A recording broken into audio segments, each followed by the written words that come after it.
Hey Scrappy friends, it's Audrey. Thanks for stopping by today. I have a new process video up for Shimmerz design team, so I'm going to be using lots of Shimmerz today. So I'm going to do a fall layout because it is that time of year and I kind of like scrapbooking whatever season it is. It just kind of helps me get in the mood for the season, and I usually scrap my photos from the previous year, so it helps bring back memories of the season the year before. So I have picked out a piece of pattern paper for my background, and I just put some gesso over it there. And while that's drying, I am going to start spraying some of these leaves that I cut out from my Cameo. And this leaf cut file, I think, is just one I found in the Silhouette store. So I'm pretty sure that this is a Silhouette file. And I cut the leaves at different sizes. So there's 4 or 5 different shapes of leaves, and I just resized them and cut them in different sizes. So I am using a whole bunch of reds and yellows and purples and mixing them to get some orangey colors, and I'm splattering, and I'm really not going for any kind of clean look. I'm just really want it to be kind of splattered and colorful. And then all that ink on my page, I'm like soaking up with these tiny leaves. I did not gesso these leaves, and I actually wish I had, because I think that the color would have been more rich if I had gessoed, because a lot of it was seeping into the paper. And the gesso kind of just helps add that nice surface that the leaves can, or that the color can adhere to. But next time I will. They still came out pretty nice, but just a little softer color, I think, than if I had gessoed them. Okay, so gosh, what did I use? Moody Mauve, Mandarin Mai Tai, red, I think was a Scarlet Red. I used Roll on the Hay. Did I use anything else? I don't know. I'm using a lot. And yeah, like I said, I'm just soaking up some of the ink, and I'm using more than one color on each leaf, because I think that adds a little bit of depth and makes them look a little bit more dimensional than if you just used one solid color. So these are getting kind of soggy because I am really saturating this area of my mat here. But so these will take a while to dry, so I'll put those to the side for most of the day. Okay, I had started putting some mist on my background, and my phone rang, and I record with my phone, and then I forgot to go back and hit record again. So I missed the first part of me putting this background on, but I used my 2 favorite blue shades, and one of them is Snow Wayman, which is the one on the left, and then Hint of Mint, which is another. So I literally just sprayed them and then added a little bit of water and kind of pushed them around so they blended a little bit. And then I'm going to add some splatters with a couple creamies and inklings, I think. This one's Ride the Tide. I think the other one is Boogie Board Blue. And they are very similar to the colors I have already used in the background, but they were just a little bit more, I guess, thicker. And then I thought a few splatters of gold would be nice, but I don't think I cleaned my brush off all the way, because I had to use this brush for my blue, and it kind of comes out a little bit green, or it's hard to tell because it's over the blue, so I wasn't sure if the paint was a little bit green or if you know, if it was just my brush had some blue on it. So that's still drying, and I'm going to start layering some things behind my photo here. I just have one 3x4 photo, and I went back to my leaves, and they're mostly dry. You can see a couple of them are still damp, and I really love how these came out. And I'm just going to go through now, since they are dry, with some more splatters, because when it's dry and you put more splatters on, they stay splattered shape and they don't blend in as much. So just a few yellow and purple, and I think red splatters. Oh yeah, red. Watch what happens here. Oh, I spilled my red. I didn't show you the whole thing. Oh, you can see it there on my photo. So my photo, I spilled like probably a quarter of the bottle of red. It was a mess. I immediately stopped my camera. So I'm going to go have to print out another photo, but I just put this one on here because I was kind of in a groove of working here. I'm like, I don't want to stop and print out another copy of the photo. Okay, so here's my photo.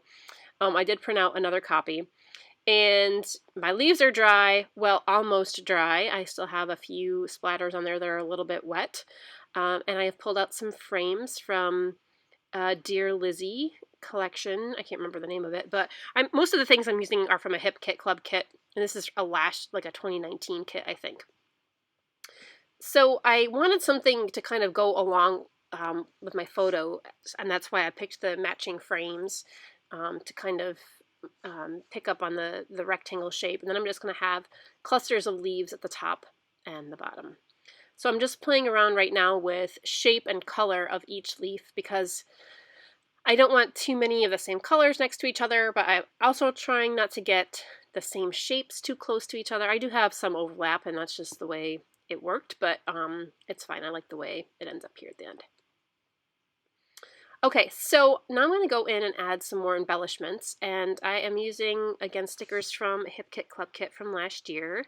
And by the way, my colors for my leaves, the purple, the orange, and the yellow, I was inspired by the colors in this kit, and specifically the orange and the purple, which isn't a color combo you see often, except I think maybe in the fall. So I love these colors together. And these cutouts and stickers are a little bit darker in their pigment, so they stand out a little bit more, but they really highlight the leaves I cut nicely. So I kind of have the leaves arranged how I want, with flowers in there and little mushrooms, and now I've got to fill these frames. And I struggled a little bit with this because as you will see, I experiment with putting some more flowers in and maybe some more leaves in there, but it was just getting to be too much. And as I scattered the flowers and other small bits in the frames, it was kind of taking away from the big clusters at the top and the bottom. So I'm going to use other shapes to kind of fill these frames. So I found some black and white acorns. They're white with a black outline. And then a couple little mushroom cutouts. And then a couple other black and white leaves. And again, I'm playing around with flowers, but I'm not going to put too much more in these frames. So I'll leave the flowers and the leaves to the clusters at the top and the bottom. So just a few hearts, and I am going to leave a space for my journaling on the left. And then I have another little round circular element to the left that says Happy Fall. And I think I am happy with that. So now I'm going to start gluing. And I am going to start gluing with the things that are furthest in the background. And I will layer these things as I go. So sometimes when I start doing this, especially if I'm using like chipboard and then I'm going to pop things up, my layers get pretty tall, if that makes any sense. They're raised quite a bit off the page because it's layer on top of layer. So sometimes I have to fiddle around with cutting pieces off from the background so that it doesn't get too thick.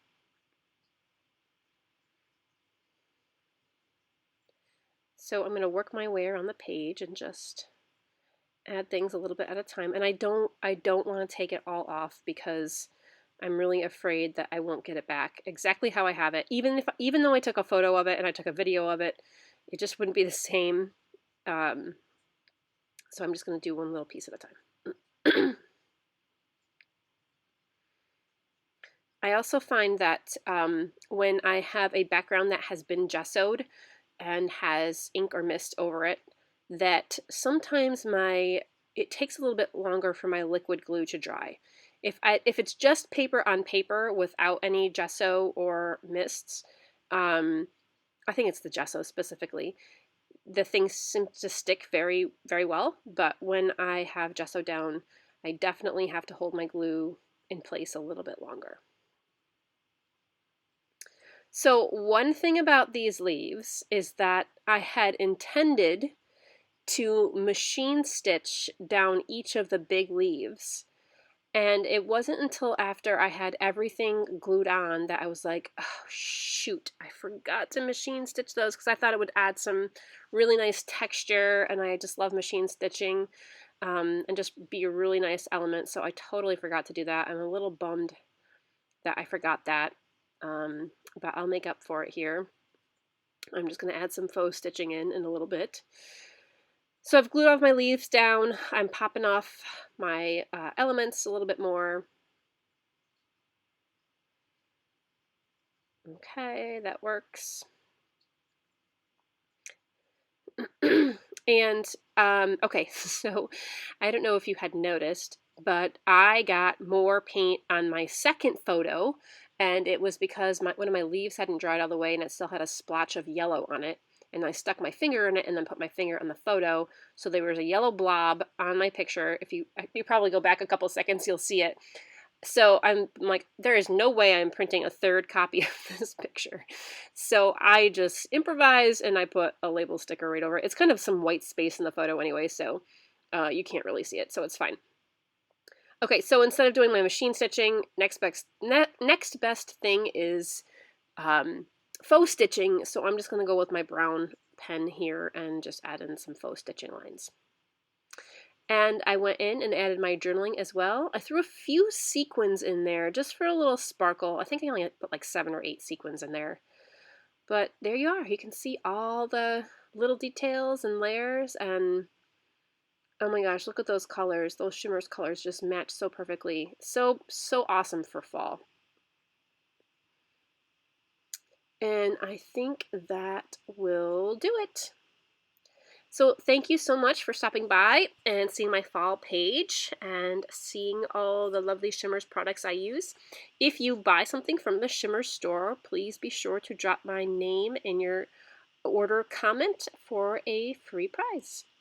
Thanks so much. Stay scrappy, friends.